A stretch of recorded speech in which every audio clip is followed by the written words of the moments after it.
Welcome to our channel. If you've purchased products through TikTok Shop and are concerned about package tracking or lost deliveries, follow these steps to manage your orders effectively. Step 1. Open the TikTok app on your mobile device and log into your account. Step 2. Tap on your profile icon in the bottom right corner to access your account options. Step 3. Tap the three horizontal lines in the top right corner to open the menu and select Orders or TikTok Shop. Step 4. Find the order you're concerned about and tap on it to view detailed tracking information. Step 5. Check the tracking number and status to see the current location and estimated delivery date of your package. Step 6.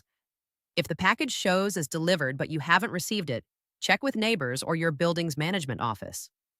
Step 7.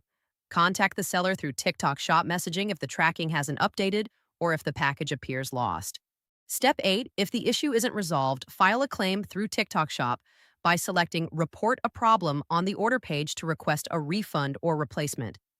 Don't forget to like this video and subscribe to our channel.